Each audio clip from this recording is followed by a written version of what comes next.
Alors aujourd'hui, on va parler d'un des mouvements les plus mal exécutés de tous les temps, c'est le développé couché.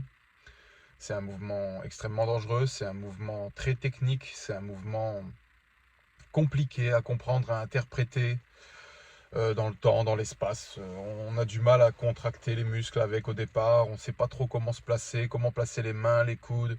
On va voir ça ensemble, du moins j'espère que je vais pouvoir filmer ça correctement parce que j'ai pas de trépied, ça va être un peu voilà, compliqué, mais on va le faire quand même. J'ai déjà fait une vidéo avant sur le développé couché, d'ailleurs j'avais des cheveux à l'époque, mais c'est une vidéo qui date un peu. J'ai progressé depuis, il y a quand même eu du changement, et puis ma façon de faire est un peu plus posée, un peu plus cool. J'ai tendance à être plus méditatif dans mes séances, c'est-à-dire que pour moi mes séances ce sont des séances de méditation, c'est pas seulement une séance de sport. C'est un moment où j'apprends à connecter mon moi spirituel à mon moi physique. Je vois plus ça comme un sport juste matériel, contrairement aux jeunes. Quand on est plus jeune, on a tendance à voir ça de manière plutôt matérielle. Donc on a tendance à vouloir se muscler, mais on ne sait pas trop pourquoi.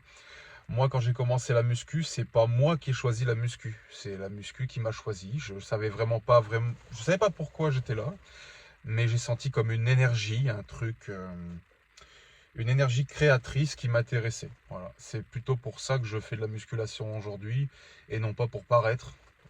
Moi, je m'en fous de comment les gens me voient. De toute manière, ça m'apporte peu la vie des gens. Donc, on va voir aujourd'hui le développé couché de manière très simple. Je fais en sorte de pas. On n'est pas chez C'est pas sorcier ou dans un livre de sciences physiques. On s'en fout un peu. Je vais essayer de manière un peu mongole de vous expliquer ça, avec peu de détails, parce qu'il n'y a pas besoin de trop de détails. Plus on réfléchit et plus on se perd dans les méandres de la technicité technicienne du cerveau. Donc on va voir ça et je vais essayer de filmer. On verra si je vais y arriver. J'évite de filmer en salle trop souvent parce que déjà il y a trop de monde, de mauvaises énergies. Je reviendrai là-dessus parce que un gars en commentaire d'ailleurs a parlé de. Il dit mais qu'est-ce qu'il raconte les mauvaises énergies machin. Il faut comprendre ça, il faut le vivre. Donc je vais essayer de filmer ça. Je ne parle pas en salle parce qu'il y a trop de bruit, trop de monde. Parfois là c'est le matin donc ça devrait aller. Les petits conseils pour commencer sur le développé couché. Quand vous êtes débutant, essayez d'abord de vous construire une base, comment je pourrais dire, musculaire déjà. Et plutôt vous entraîner à comprendre ce que vous faites, quitte à diminuer les charges un maximum. Trouver ses trajectoires, trouver comment descendre et comment pousser, avec quel endroit de la main. Est-ce que je mets mes coudes plutôt comme ci, comme ça? Tout dépend de votre structure. Identifiez-vous. Est-ce que je suis large d'épaule? Est-ce que je suis de cage courte? Est-ce que j'ai des longs bras, des bras plus courts? C'est à vous de trouver vos placements. Malheureusement, même un gars qui entraîne des gens comme moi, je ne peux pas toujours expliquer parfaitement comment le faire, puisque de toute façon, ça ne dépend que de vous. C'est un sport de recherche de soi. Aucun mec peut arriver et dire ouais, c'est comme ça qu'il faut faire. Non, ben non, ça peut même être dangereux. Si demain je te dis non, mets-toi comme ça, mais ouais, mais ça me fait mal. Non, non, non, fais-le comme ça. Ben tu risques la blessure. Donc voilà, c'est pas forcément recommandé d'écouter tout le monde. C'est pour ça que dans mes vidéos, je ne prétends pas avoir raison sur un mouvement. Je montre comment moi je vois le mouvement et comment je le pratique. Et la logique derrière ma séance et mon exercice et ma façon de faire. Mais je ne dis pas que c'est la façon parfaite de faire les choses. Ça n'existe pas. De toute manière, c'est un sport imparfait. C'est comme la vie. On est humain. Enfin, moi, je le suis. Il y en a de moins en moins d'ailleurs. Il y en a de moins en moins. Mais j'essaye de faire en fonction de mes faiblesses et de mes forces. Voilà, c'est un sport qui est exactement. C'est la même chose que la vie. On doit faire avec ses forces et ses faiblesses. Il n'y a pas le choix. Et le développé couché ne sera pas pratiqué de la même manière en fonction que vous ayez, comme je l'ai dit, une cage large, plus courte, des bras plus longs, des bras plus courts. Le top du top pour un développé couché, c'est être de cage très large et des bras très courts. La trajectoire sera plus courte et vous n'aurez pas besoin de cambrer comme les filles que les nanas font du développé couché. Maintenant, ça y est, elles arrivent, elles font du développé couché. J'ai dit les filles, pas les femmes. Ouais, les filles. Donc, on va essayer de voir ça, on va filmer ça du mieux que je peux et on se retrouve après.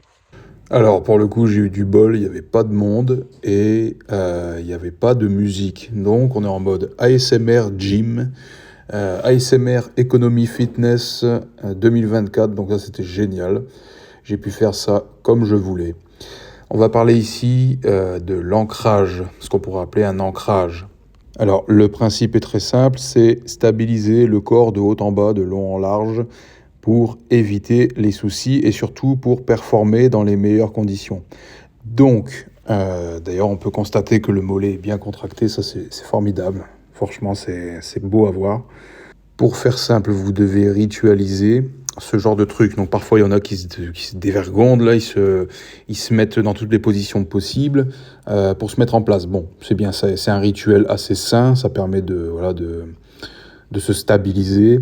Donc là, ce que je fais, c'est que littéralement, mes pieds me servent de racines. Je prends racine, mes pieds ne bougent pas. Je ne fais pas la danseuse. Mon cul est toujours sur le banc. Mon torse est bombé, à la limite d'avoir les abdos qui tirent. Mes omoplates sont collées contre le banc, même si le banc n'est pas assez large malheureusement, donc ça peut bloquer un peu, ça peut être chiant. Et comme vous avez pu le voir, ma tête n'est pas levée. On ne lève pas le menton, on ne s'amuse pas à décoller, la tête du banc. Ça peut désorienter, désaxer votre mouvement.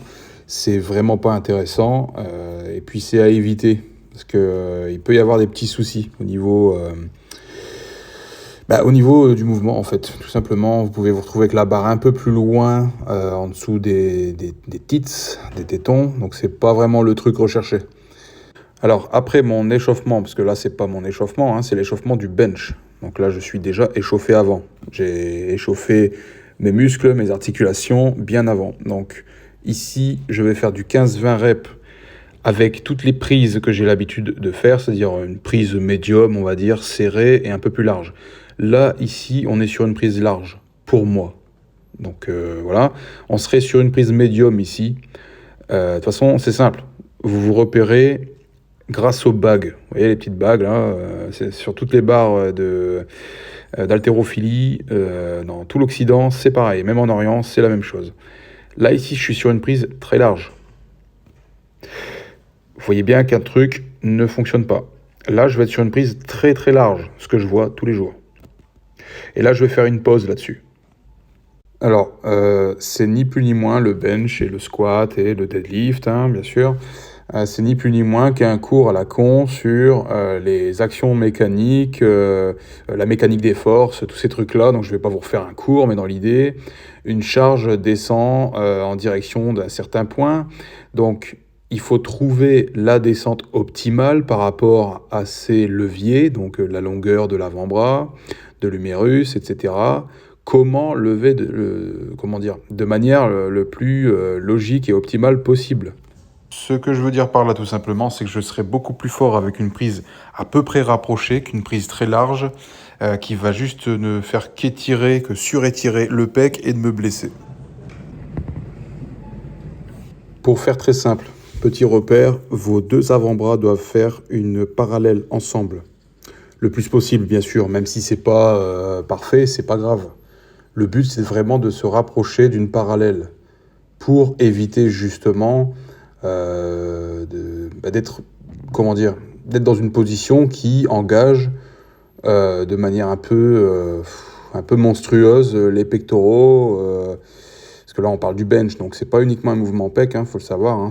Ça engage d'autres muscles aussi, les épaules, les triceps, beaucoup les triceps aussi. Le reste du corps également, mais là, on va parler du bench, du bench, quoi. Alors, à éviter une prise large ou très large si vous avez une cage courte et des bras très longs, j'appelle ça une génétique d'extraterrestre. Pourquoi? Parce que tout simplement, vous allez surétirer le pec et à un moment donné, dans votre carrière de musculeux, vous allez vous flinguer un tendon. J'ai connu des gens comme ça, qui se sont brisés pour 3 fois rien et le pec ne ressemble plus à rien. Et surtout, je le rappelle, une blessure, c'est à vie. Donc même moi qui a une cage assez large et des bras pas trop longs, j'évite justement d'opter pour une prise trop large pour pas surétirer le pectoral parce que de toute façon à un moment donné c'est pas possible. Il faut trouver la position qui fonctionne et la prise la plus naturelle possible pour éviter justement ce genre de soucis, des surétirements ou même éventuellement de se flinguer une articulation. Alors parfois, ça m'arrive de bencher avec les pieds directement sur le banc pour garder le dos le plus droit possible. Ça permet de ne pas trop, lors du pontage, de ne pas trop taxer les lombaires. Le souci, c'est que vous avez tendance du coup à avoir une forme exagérée dans la descente. Vous avez tendance à moins bomber le torse et donc vous allez toujours plus bas. Et donc, j'ai remarqué que les coiffes de rotateurs prennent cher. Parce que vous allez un peu plus bas et il y a un truc qui se passe et qui fait que du coup, à un moment donné, l'épaule va pas du tout aimer. Vous allez beaucoup trop bas dans le mouvement, en fait. D'ailleurs, ça donne le même résultat quand vous levez la tête. Parce que quand vous levez la tête pour regarder ce qui se passe plus loin, ça crée le même truc. En fait, vous descendez trop bas, le mouvement circulaire est fait de manière exagérée. Je ne sais pas trop comment expliquer, mais de toute façon, ça se voit dans la vidéo.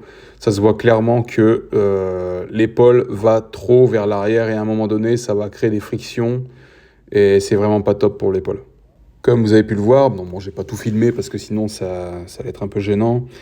Mes charges sont montées de 10 voire 20 kilos en plus à chaque fois. Tout dépend en fait. Plus je me rapproche des charges très lourdes et au plus les poids ajoutés seront petits, seront faibles. On ne peut pas démarrer le bench avec des plaques, j'en vois, ça arrive, il y a des gens que je vois comme ça, démarrer le bench avec 2 plaques, enfin une plaque de 20 de chaque côté. C'est une erreur parce que le corps ne comprend pas ce qui se passe. On n'a pas le temps de s'adapter nerveusement au truc. Donc il faut démarrer d'en bas pour monter très haut. De toute façon, la musculation, c'est un éternel recommencement. À chaque séance que vous faites, vous recommencez. Vous démarrez toujours de plus bas pour aller au plus haut possible. Vous pouvez pas d'un seul coup arriver et puis mettre 4 plaques de chaque côté, ça marchera pas. Ça marchera pas parce que de toute façon, le cerveau est pas prêt pour ça, le corps est pas préparé. Donc ça demande une préparation pour arriver aux charges effectives. C'est obligatoire. Vous pouvez pas faire autrement. Alors, seul équipement qui est, à mon sens, utile ici, ce sont les bandes pour les poignets. Ça évite justement d'avoir trop de pression sur le poignet. Ça évite le côté désagréable du développé couché. Et ça aide aussi à garder une certaine stabilité donc au niveau du poignet. On a quand même un gain de force avec ça. Après, vous prenez la marque que vous voulez. Écoutez, SPD, Warrior, vous prenez ce que vous voulez. Vraiment, pour le coup, on s'en fout. Prenez un truc fiable, relativement court. D'ailleurs, il y a des bandes un peu plus courtes, la plus rigide. Je vous conseille quelque chose de plus rigide quand même. Tout dépend de là où vous êtes arrivé aussi, ça dépend. Quelque chose de plus souple pour les charges légères et quelque chose de plus rigide pour les grosses perfs. Ça peut aider énormément. Pour moi, c'est un incontournable. Alors, je reviens sur cette barre que j'ai levée juste avant. On peut observer que, en plus de ça, j'étais fatigué, donc forcément, il y a eu un petit échec postural, mais vraiment léger. Il y a vraiment eu un truc qu'il fallait pas faire. Vous allez le voir. Donc là, je descends la barre lentement, tranquillement, et une fois que je pousse, l'épaule, enfin le coude remonte. Ça va vers l'arrière, alors que j'aurais dû rester droit, en fait. Donc pour vous dire, faites attention, plus vous montez la charge et au plus la position se dégrade. Donc faites attention le plus possible. Sachez que même si j'ai une morphologie adaptée au bench, j'ai mis un minimum de 5 ans pour obtenir un bench à peu près correct. Bon là ce que vous voyez là c'est du speed, c'est un peu grossier, c'est dégueulasse. Mais dans l'idée, j'ai mis à peu près 5 ans pour obtenir un truc qui ressemble à quelque chose et surtout obtenir la compréhension du mouvement entre le cerveau-muscle, hein, n'est-ce pas? Alors, je ne vais pas vous le cacher, hein, le bench a été l'un des mouvements que j'ai trouvé le plus détestable. Pourquoi? Parce que c'est hyper long à progresser dessus, le temps de ressentir musculairement l'exercice, de trouver ses positionnements, etc. C'est très très long.